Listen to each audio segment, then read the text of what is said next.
Okay, so I guess we're live.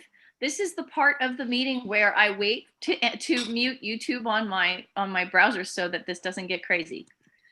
So we're gonna do that part, and then we will get started with the topic. Okay, so I had something very specific in mind because I was thinking about I called the topic implications of diverse characters, and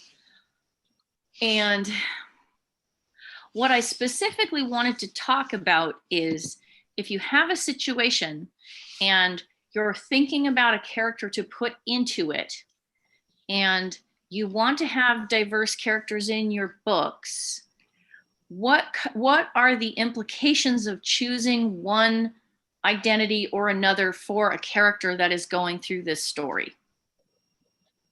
Right? Because there are a lot of different considerations that might come up. Are you thinking the implications for how it will be received or for the story within the story itself? Well, so I don't think that you can talk about the implications for the story without thinking about how it will be received. Because remember, research on reading says that probably half of what the reader's experience consists of comes from their own head. Mm-hmm. I may be wrong on the percentage there, but we as an author, one is, putting down words to tell a story, right? Mm-hmm. But those words are actually evoking meaning in the reader's mind, not transferring meaning from you to a reader. Okay, so this is sort of my little neurolinguistics thing that I occasionally touch on in this this show, but it's really important that a word's meaning in a reader's head consists of every context in which that person has ever heard that word, accessed neuronetically. That's a word I made up. But accessed at the same time. They're all accessed simultaneously. And they create an overall impression that includes things like connotation, right? So it comes, a single word comes in with all these thousands of connotations. If the person has never heard the word before, it is without meaning. Unless they can hook into something like morphological pieces or phonological pieces, which is why I've talked before about making up words, right? But I mean, it applies to like foreign language too. You hear a foreign language word, it doesn't mean anything to you because you've never had it connected to a context before, right? So the more times you've heard a word, the more it tends not to come up with a very foggy, contextless feeling. It becomes generic by virtue of the fact that you've heard it so many times that all of its meaning, all of its various contexts have blurred together. So the less common a word is, the more likely it is to be tied to very specific kinds of contexts, right? Because people won't have heard it except in those specific types of contexts. And so you end up accessing those contexts when you use the word. So like, and people have a really, really good sense of how often words occur in a language. Like if you ask a person who's been speaking English for most of their life, whether the word trolley or the word existential is more common, they would be able to tell you, right? But again, it has to do with all of these sort of layered contexts that we have in our brains for the words that we hear. So I'm not sure whether trolley or existential is more common. Well, it could be how many times you've heard it in your life. I think it's existential, right? It's that one. Maybe. It depends. If you live near a trolley, probably not. Right. Those are, yeah. Context. I picked weird ones, but compare, for example, as and caboose. right. Sometimes it's really easy. Sometimes they're close enough that you can't necessarily tell, or they appear in complementary contexts. What about trolley and caboose? I think those are about roughly. Trolley and caboose don't come in the same context, so it could be Do different. we need to pull out the Google Ngram viewer? It and doesn't figure it matter out? because that's not the point here. So we're moving know. on. And so basically what you're doing is you're causing your reader to create. It's a creative process. Reading is a creative process, right? You make the meaning of the story by doing the reading. And so basically a lot of what you're doing as a writer is evoking things. And those things get evoked by contexts in which in which the words and phrases and etc. have been heard before. So you can access, I was talking with my son about Martin Luther King's I Have a Dream speech.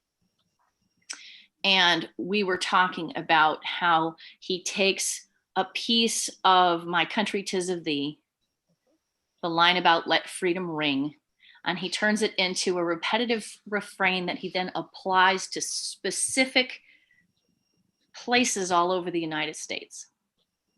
And not just specific places, but the landscapes of those places.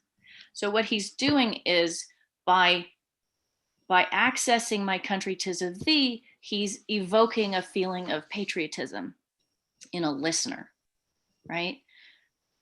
And by applying it to different regions of the country, he's saying, this is something that can be felt all over the place, but he's not applying it to people, he's applying it to landscapes, which are also things that people can sort of unremarkably enjoy. And so it has a really interesting effect. This is on purpose, right? And I can't say that I knew what he had in mind, but I can say, yes, these particular phrases and images are associated with very specific things in my personal experience of, listening to discourse in America, right? They have resonance, in other words. They have resonance. And what resonance is a feeling that you've heard this before and that it's associated with specific things that are relevant to where you're hearing it now. Does that make sense?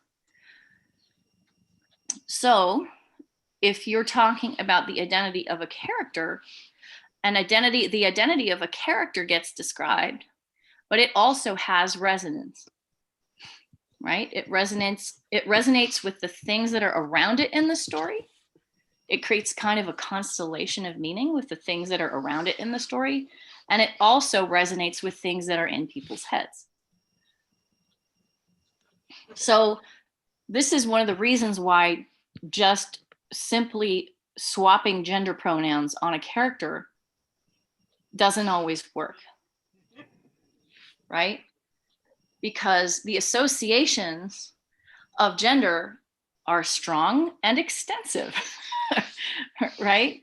And sometimes the contexts of the story are such that changing the pronouns doesn't really make that much of a difference. But often what happens is there are lots and lots and lots of implications that come along with that change in identity. And they're not just implications within the story world, they're also implications within our world, and you have to think about both layers. I mean, have any of you guys ever gender swapped a character? Only in early stages of writing the story. So Sure. There wasn't a draft of, like it's in a first draft, right? So there wasn't a draft of things I had to go and retroactively alter. I just, decided on the character's gender. I mean, that said, the best, and it's a rare counterexample. I can't think of a more recent one than 1979. So it's rare, is Alien, right? The character of Ellen Ripley was written for a male actor. and Ridley Scott cast a woman in that role, changed the first name, and didn't change anything else. And that was why that character was so resonant in 1979. Right. So, but didn't change anything else means didn't change other elements of, I guess, the script. Right. There no more dialogue was changed. Right. But what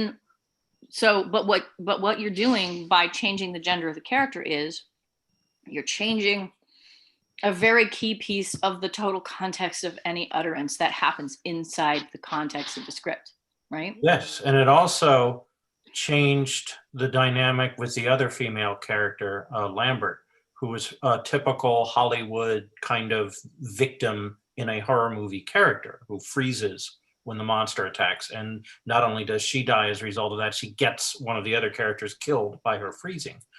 And so it was that brings up actually an important point when you're casting a character.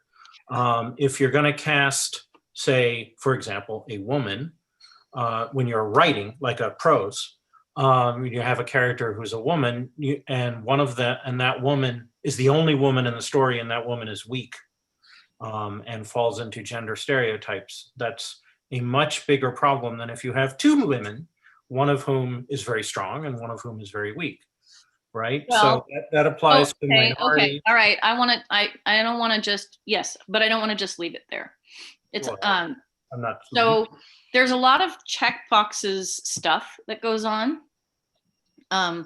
People think they need to have a particular identity present in the story because reasons, which is fine, because I 100% believe in representation and worlds that have a lot of different type of people in them, right? But so part of what happens is we see the overall context of discourse about gender reflecting meaning back onto the media pieces that we are seeing. So like what you were saying just now about, well, if you only have one character and she's weak, that appears to reflect on all women as being weak. That is actually a function of the larger discourse of gender in our society. Absolutely. Right? I think it was recently I saw a quote about, I believe it was about Wonder Woman 1984, which many people have been panning. And it was like, yeah, well, we get to have lots and lots of bad movies with male superheroes in them, but they're never construed as having a larger message about whether we should continue to make male-fronted superhero movies. Mm-hmm. Right? Right. So it's true of any minority that you would pick as well, right? Like true of any a cis straight white dude, able-bodied white dude you can have as many failures with that as you want. And it's not going to cause anyone to say, well, we shouldn't have any more stories about cis white able-bodied, right. So it is not, this reflects back on what we were talking about at the beginning. It's not possible to say, well, only the things within the story world are somehow relevant to my decision to make this character one type of person or another, right? Because the experience of the story is partly in the reader's head, and we have to think about who the reader is and what discourse context they're coming out of. Yeah. Right? Well, the gender change in Alien affects the whole view when you're seeing Ripley and the alien, who's I guess construed as female, and I don't remember the movie that clearly, but their facing off is an entirely different interaction. Mm-hmm. So that's an enormous change. The woman is hugely different. Yeah. I think, technically, I think maybe your average alien is a sterile female, but I think it comes across as not terribly gendered monster. in the Well, first movie. but I mean, the egg laying Oh. thing, I think, was all about the reproduction of the species. So Yeah, well, the I've always queen seen it construed in as Aliens is absolutely female, and the squaring off between Ripley and the Queen over, on the one hand, the Queen's children, on the other hand, the basically adopted Is girl that me having a child problem, of or is the- it Cliff having a problem? I am fine, I think. Can you hear me? I can hear you. Okay. I think Juliet's frozen. Frozen. Yep. Anyway, so the point is that the second movie, there's a gender dynamic with the boss alien because they're both female, clearly. But it's a little more ambiguous with your average alien drone about gender. I mean, it's designed by H.R. Giger and has phallic Something to elements. Once we figure out that, it's sort of the queen bee harem sort of thing where all the workers are female and like that's a context we understand. Exactly. Right. But yeah, the first time you hit it, it might be a little bit odd. But yeah, I think by the time you get to like eggs and pods, you're kind of like, these are not seahorses. I don't think people would easily access a seahorse context anyway.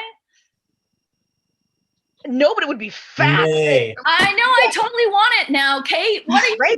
doing? You should be writing Write the that next down. seahorse alien. I'm thinking Allied Systems as well. Well, okay, so let since I have the floor, I'm gonna seize it. And right while typing seahorse really quickly. There's a couple things, and I think I want to get further into the real world with this because there's a lot of this conversation happening out on Twitter right now, and I wouldn't know this if it weren't for Mark Zuckerberg is a big, huge jerk face. So I'm glad I'm there though. Well, I missed the jerk face part, but okay. Mark Zuckerberg is a big, huge jerk face. Oh yeah, okay, sure. Oh, Yeah. you're so polite, Kate. So out on Twitter, we're having this conversation among people of color and writers and things like that about publishing and how it has competing interests for writers of color, and I would also say gay writers and all that other stuff, like people who are not the mainstream, because they want you to explain every single thing, and then they get mad that you explained it. Yeah. So there's that. They want you to be accessing very specific types of narratives about a person of this marginalized type. Right. And they want you to play to the, gosh, I'm a really good feeling white person who is just trying to do my best here. And that's who you have to write to and as, which is why American Dirt happened. Yeah. Yeah, it's also true if you're in a religious minority and you're writing for Christians or atheist mainstream sort of pseudo. Yeah, I don't think there's an atheist mainstream. Just saying. Get at the There's guy. a continuum between atheists and Christians. Separate discussion. What was that book about the Shrike? Hyperion. Yeah. Okay, I missed the weirdness about Judaism the first time I read that, and I only read it through once. I have a feeling I'm going to go back and I'm going to be really mad about it. But I don't know yet. In the same way that American Tail is going to make me really happy. Okay, so another thing that I just want to make sure gets out there that I've talked about in various contexts when I've done sensitivity reading is, what do you think is diversity when all your people are the same color? Because I keep reading these books that are filled with entire worlds of nothing but tall, fit people who are between 20 and 35. Yeah, that's a really good point. So that's an issue, like old, young, fat, thin, people with, like, does your species have a sugar metabolism? Do they have diabetes? Where's all that?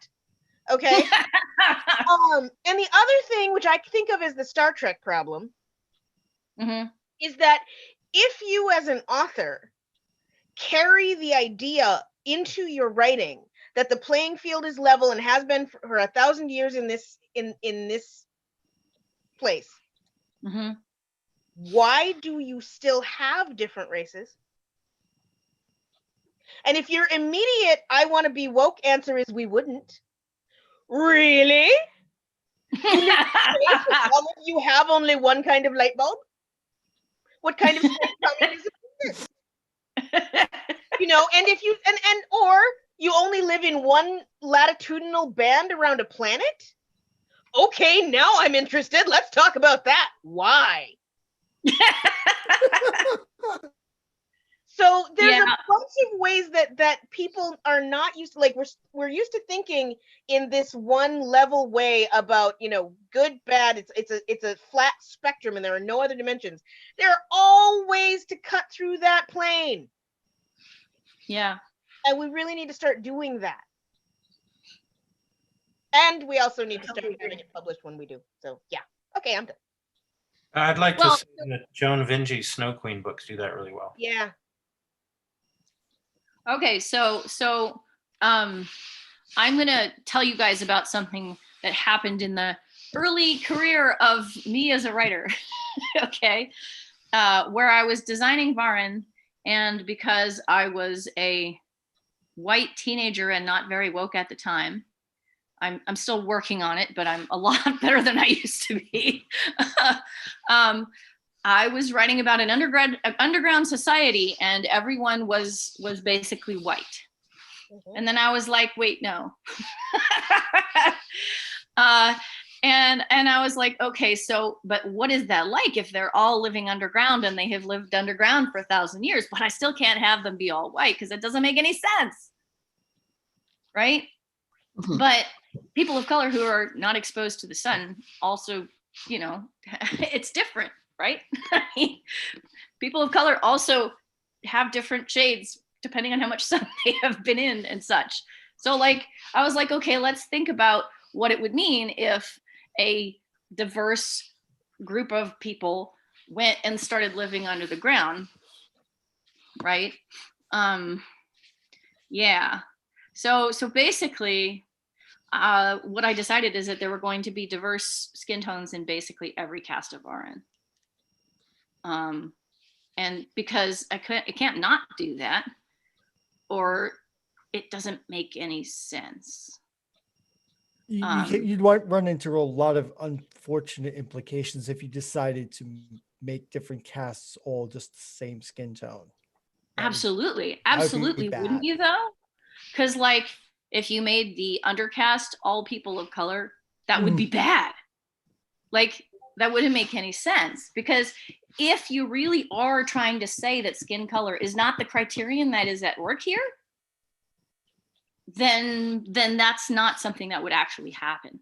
Nor would all of any particular cast be people of pale skin, because that wouldn't make much sense either. And I think that you would run in. I think you can certainly write that. You could. The underclass will be white people. I don't think that unless you're Stephen Barnes, you're going to sell it. Oh yeah, Lion's Blood. That was a great novel. Yeah, I did not like it all that much. So yeah, but yeah. I didn't like the sequel so much. I liked the original. I didn't like the sequel so much. But you know, he did sell it because he's Stephen Barnes. Exactly. You know, I don't think that I'm going to be selling that one. Well, I am writing that one. I should really stop. Okay. Well, there was that. What was that? Save the Pearls book. Yeah, that was a mess. Yeah. That was terrible. I know nothing about this. Okay. It's don't even thing. It's a all right. It was just one of those internet disasters that you're like, why did this ever happen? You know. Okay. All right. Yeah, I had Bean Dad. I'm good. Yeah. So yeah, there's a whole bunch of I think one of the people that really did this well, and I don't think anyone else has done it this well ever again, and I'm waiting, was of course Ursula Le Guin. Yeah. You know, The Left Hand of Darkness is Becky Chambers just did a wonderful piece on it that is so much worth more than anything Noah Berlatsky has ever thought of. But it's just, she got it. She got so much of it. And like, even now I can go back and read that and go, wow, that was written in, 1968 or 1975. But yeah, she got so much of it. I think, oddly enough, CJ Cherry's not doing such a bad job. But there's, it's it's really hard to do. And I think that unfortunately, because of the way that hegemony and kyriarchy work, the vast majority of people who are writing and getting published, which are white people, are particularly ill-suited to even try this. Yeah. Because they don't live in anybody else's world. They live in their own. And I live in their world, so I get to see how all of those things work. And I, you know, if I'd never been in a room full of like differentiated people of color from different places, how would I even approach beginning to write that? Because there's all sorts of stuff that you just don't know. You don't know what Trini culture eats. You don't know what's gonna happen if their teenager sass is back. Yeah. You know, all of these things are and they're gonna ring false when that other person reads it. And again, like we said, with American Dirt, it may not matter because those people aren't really reading it. And until they get onto Twitter and go, "Oh my God, this is not good," people will go, "Oh, I didn't know." But yeah, that's I you know, I understand like how difficult that must be. And I think that's one of the reasons that this show, especially this particular one, is important, is that we need to figure out not what the answers are, but what the questions are. Yeah. I think one of the things that I wanted to bring up before we started talking, which you've just touched on here, is that character identity really interacts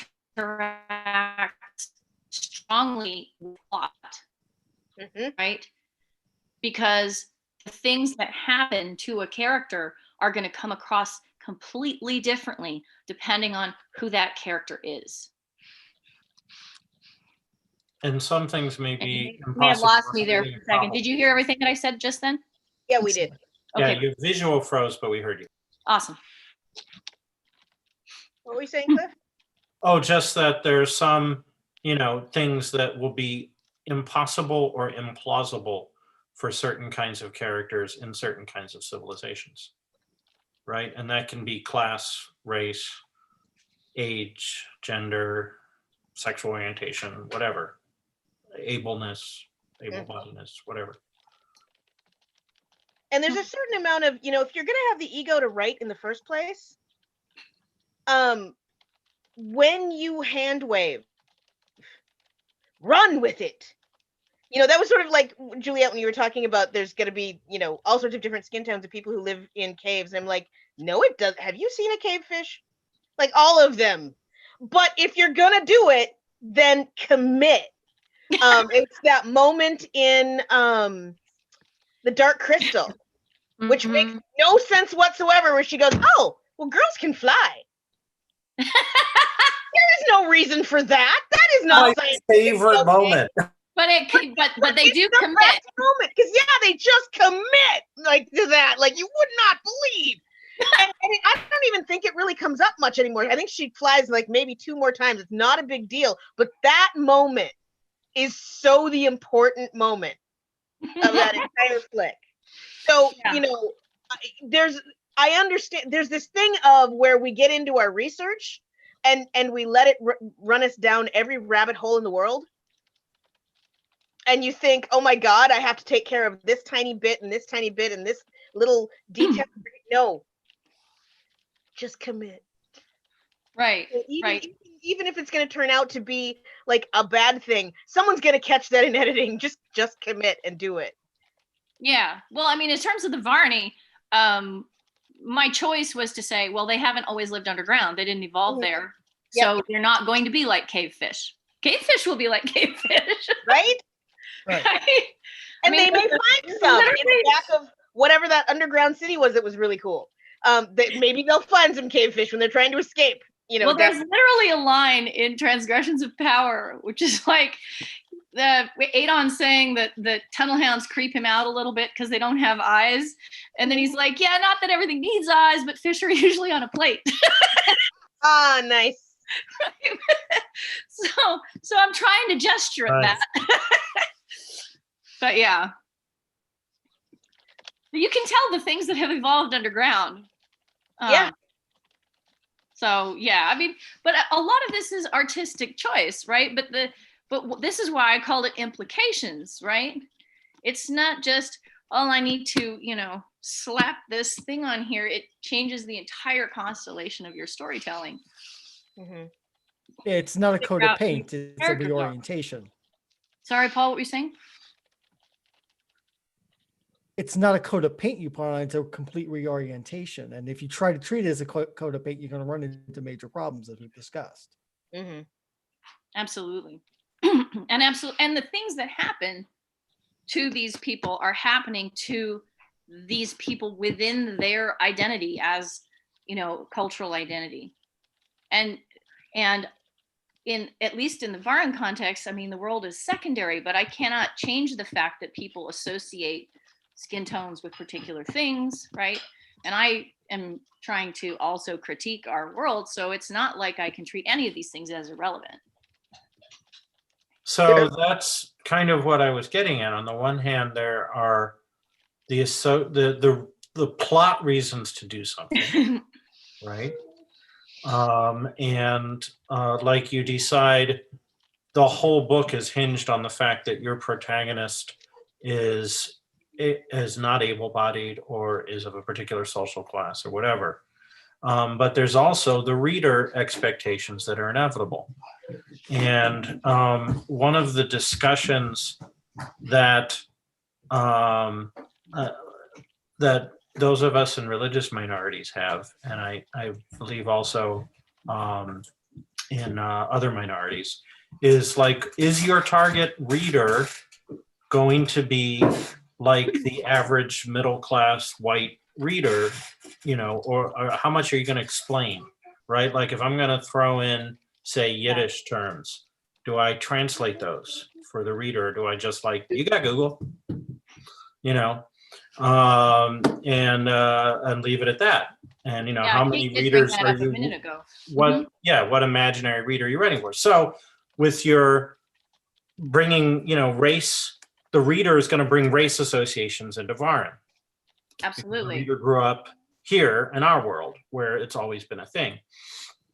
So you're dealing with that resonance. You're trying to, it seems to me that you can correct me, you wrote it, but it seems to me you're trying to minimize the resonance in that section and bring up resonance in other things, like social class. I'm resonating with all kinds of stuff. Well, but it's an echoey chamber in the underground. It's an echoey chamber, right? But like, so like, it's not a book about race. I want to, for example, take on some of the discourse surrounding mass shootings. So I put pieces of it into a story, right? But they're not going to appear in the places that they would appear in the discourse of our world. Right. Absolutely. One of the strengths of speculative literature is that exactly. It allows you to short circuit the knee-jerk reactions of readers. Yeah, it sounds like in order to try to get to the cultural references you want them to get to, you have to very delicately sidestep and evade almost all of these kind of tripwires and kind of a minefield of our own cultural baggage. So, we were chatting a little bit earlier today, Juliet, and talking about, how even in the language of art, you've got all of these references to other parts of the culture and you've got these allusions. It seems like it's such a delicate balance, just working past, avoiding too much congruency with what's actually happening in our own culture. So that way you can take a look at the issue from a new angle. But I didn't mean to interrupt you, Kate. Sorry. No, that's fine. That's fine. No, I was going to go back to the translation moment. Mm-hmm. I think we neither trust nor challenge our audiences enough. I don't think that I am going to translate anything ever. Mm-hmm. And we all have a Google. And there's a certain amount of if you live in the world, we literally have a zeitgeist, and if you don't know what that means, really, and so if you're reading a piece of science fiction from what is her name who hates me, Sylvia Moreno Garcia. Yeah, Sylvia Moreno Garcia, and you come across a Spanish word and you're mad that it didn't get translated, that is so your problem. Exactly. You know, because if by now you don't know what the word pendejo means, here's your Good choice, Kate. So there's one of the Tor novellas by Caitlin R. Kiernan I read recently. There's an entire chapter where the dialogue is in French. Yeah. All of it. And then the same chapter shows up at the end with the dialogue translated into English, or rather. Oh, yeah, it's one of the Kiernan Black wrote- Helicopter Yeah, Black ones. Helicopter. Yeah. And I thought it was almost wimping out to have the final chapter with the same dialogue in, right. in English, because even though it was at the end of Well, I think actually that science fiction and fantasy are very well suited to challenge readers. But people and readers often come into it saying, I want to be challenged. I want to see something new. And so, in fact, we should really embrace that. We shouldn't be saying, well, only this short list of things can be new, right? Yeah. We need to tear out all the underpinnings and say, any of these things can be new. Well, and it's also, you're broadening that readers in groups. Mm-hmm. You know, because all of a sudden they get something that other people don't get. I have a guy who I don't know very well on my friends list. His name is Carlos something. He's a black man. And he used the word facacta correctly in a sentence. And I went, oh yeah, all right. You and I, you know, we're going to be fine. And there's several foods that we should eat together, starting with hamantashen. Okay. Everyone should eat hamantashen. I know, right? You know. Agreed. And Simus, just saying. But yeah, there's a whole, you know, once you begin to be culturally engaged rather than going, no, I don't want it. I want to not ever have to deal with it. I just want to eat hot dogs for the rest of my life.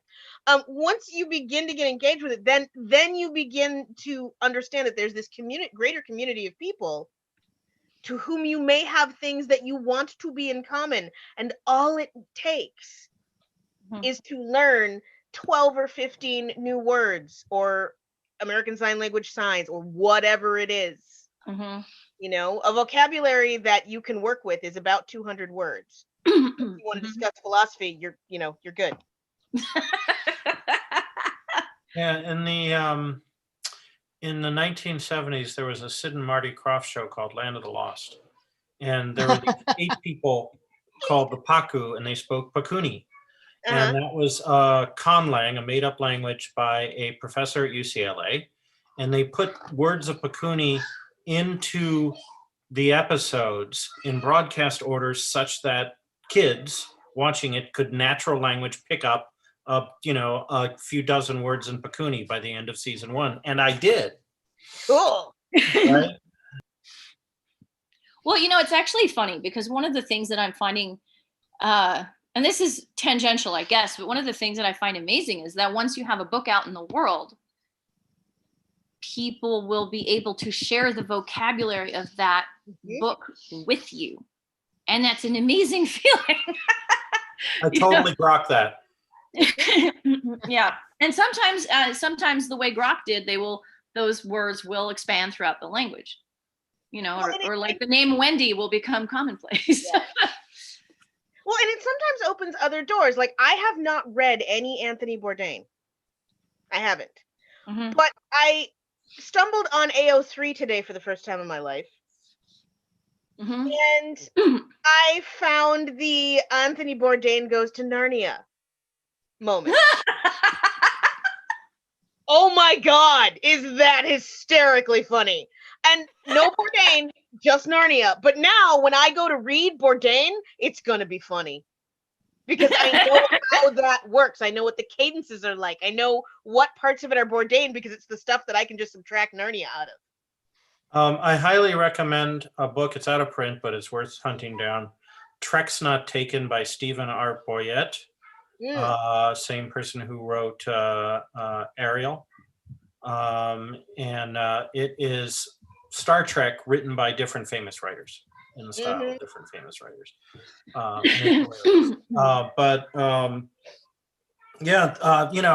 Anthony Burgess, when he wrote A Clockwork Orange, made up this language that was heavily Russian influenced, and I read an edition that didn't have the glossary, because some editions did and some didn't. My copy didn't have the glossary, and I didn't have any Russian under my belt, and 15 pages in, I was following everything. Well, that means that was used skillfully and contextualized well. Extremely skilled. It is a study on how to do that. Yeah. So I mean, one of the things I think is interesting is that at the same time that, the same time we have a responsibility to teach our readers how to use the vocabulary and create the discourses that we want them to use, right? And also it's been interesting because I honestly think about reader expectations like water. That every word is a potential sluice way for the reader's associations and contexts and all this kind of stuff. And there are certain words that will access certain things, and you have to shut off that sluice way if you want that word to head in another direction. It's helpful, I think, because our meaning creation engines are so incredibly powerful that sometimes we can actually, send somebody way off in the wrong direction inadvertently, just by putting something in or leaving something out. And it may not be a problem with the plot or the character. It may just be this one word that you put in that suddenly made everyone decide that this was medieval England and not foreign or whatever. And once that decision has been made, and you say, and you try to knock on the reader's shoulder and say, hey, no, actually, no. They're like, what do you mean, no? And they get all mad. Right. And readers are such a diverse lot. It may not be all readers take that connotation. Maybe a subset of readers takes the connotation of the word and runs with it, and you can't necessarily predict that. Right. And when you have a person reacting to a story, this is actually one of the reasons why I don't really feel that bad about bad reviews most of the time. If a reader didn't take the road with me, okay, I'm sorry, that's a shame. Right? I try to create the kind of story that isn't going to have people fall out really early or whatever. But I tend to demand a lot of my readers, and I'm not ashamed of it. Right? I'm allowed to demand a lot of my readers. I mean, I think some readers want more of that than others, but also the same reader might want more of it on a given day than others, right? Absolutely. Like I could, want to read a intricate China medieval novel on one day. And on another day, I'm like, I want a Star Trek Next Generation novel in which the characters learn nothing and don't grow. Right? And that's like popcorn. Like a friend of mine used to call those kind of books popcorn, where it's just like, whatever. It's not an intricately planned, nutritious meal. It's got all the same elements. So the interesting thing, though, is that it has all of the same elements as the more challenging story. Might be almost as hard to write. But those little switches are turned to the default setting, and so we don't notice them. And we don't have to do any work in that if we are congruent with that mode of thought. And especially with a media tie-in novel, because the switches are set to the default of whatever the show was. Right? Not so much what or to the previous discourse. It's not just what anthropologists call unmarked categories. It's whatever the show was. Right. Where it comes weird is if you try to read a tie-in novel to a show you haven't watched, then you don't have those contexts, and it's almost like you're going like into a straight quote, regular science fiction novel because you don't have any of that. Yeah. On one hand, baggage, and on the other hand, all those reference and framework to actually fill in those gaps. And You you're won't like, catch well, the shorthand. You won't Yeah, catch well, the shorthand. It's like talking to people who watch the new Westworld and never watched the old one. Well, it's funny because this makes me think of the way that people will talk publicly about shows that I have never watched. Mm-hmm. You can learn a ton Yep. about a show you've never watched or a book you've never read just by hearing people talk about it, which is kind of interesting. So, I mean, some of our orientation is just through that indirect exposure, right? Mhm. At this point, things like Star Wars and Star Trek are such massive cultural properties with such massive cultural reach that a lot of people are going to know a lot about them, even if they've never been exposed to the canon. Oh yeah, like I know Ever. far more about Outlander than I ever wanted to know, and I don't want to read them. And I think a lot of people, I think where you're going to get a lot of people going, is if you go, how much do you know about Game of Thrones if you haven't watched it? And everyone who didn't watch is going to go, yeah, way too much. Oh, absolutely. I know way too much about Game of Thrones. Yeah. And there's Well, so much about that. was Like people known. who've never read LOTR. No LOTR. I like that idea of almost a sort of barrier to entry or lack thereof when you're reading a new novel. Mhm. So if it's a world you're familiar with, it's a lot easier. It's almost comforting. It's like popcorn, like Cliff said. Like I just started the second book in It's like the popcorn. Verkosigin saga. Oh, Which is not popcorn, obviously, but it was so much like with the first one, I was kind of savoring it. I was doing just a little at a time. But now I'm like, okay, I've got the political situation. I totally trust Cordelia. I'm so glad I'm in her head. And I'm just, I'm racing through. And I think part of that is, just you feel like you can relax into the world. But at the same time, sometimes you want something new. But that idea of barrier to entry is kind of interesting to me. Yeah, absolutely. yeah, I just started reading the Nine Fox Gambit. And wow, is that some language that you have to just kind of wade through until it starts to make some sort of sense. I'm assuming that somewhere in here that someone's going to explain the calendar part, but I know that they don't. Well, Yeah, that's what I thought. Okay. yeah, That's it- the it- hand wave. I'm happy to report that Phoenix Extravagant, that tendency it's not quite so sink or swim. The fantasy novel they wrote. Okay. It's still like what's going on and still trying to figure out the political situation, but it's not the jump into the end of the pool that Nine Fox Gambit is. I have to say, like, from the limited experience I have with editors and publishers, they all want just that. That's what they want. They want you right in the middle of the action at the very beginning and not having any idea what's going on, and then you'll figure it out as you go. And I'm like, this is not how Foundation was written. Yeah, that is I see that tendency. Like, oh yes, start with action, put them right into the middle of something and let them wait out. It's not the only way to the Buddha, really. Right, but right now it is it's the double blind study of science fiction right now. It's if you don't write that, nobody cares what you wrote. Well, and then the other thing is that readers, and in that I include basically all sorts of readers, but reviewers as well. Certain people are allowed to pose those kinds of challenges to a reader, and certain people are not. Yep. Mm-hmm. There are, certain authors, I guess, authors who are many books into their careers or whatever. They can try anything, and everybody's like, "Yay!" Oh, sure. Whereas it's like, you try to do something, blah blah blah blah blah, and then you're not deep enough in, or people don't know who you are or whatever, and they're like, no, you can't pull this off. I know, because I don't know why people know that stuff, but like, yeah, it's like if I tried to sell a society of cats where we're going on a hero's journey, they'd be like, yeah, very funny. Tad Williams? Oh, hell yes. I was exactly thinking of Tail Chaser when you said that. Good. I'm telegraphing well. But yeah, that's definitely a thing. And it's one of the things that, like, okay, yeah, if you break into that, that's great. Everything that you write basically will show up somewhere. But if you don't, like, whose stories are we missing, and how is that playing field tilted?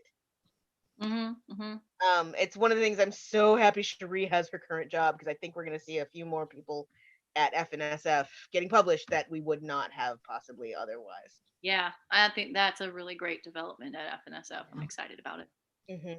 You know, and the LD, the person who's doing FIA, you know, and there's more stuff coming up. There's I don't they just opened submissions for it's like women of color, it's Latina women of color SF something, and I don't think it has to do with unicorns. But and of course I'm not submitting to that because I haven't written anything. But yeah, there's stuff coming up. Like sometimes you're like, this place sounds really cool. I just don't have anything. Yep. Which is why I need to start actually writing things. Times. Mm-hmm. Well, cool. I mean, I think this is obviously a topic that is something that we could go on and on about, but I really appreciate you all engaging with it today. And I think we covered some interesting stuff. And yeah, it's a great way to start the new year at Dive into World Building. I'm really hopeful that this year will be more manageable for me. There are some hopeful signs.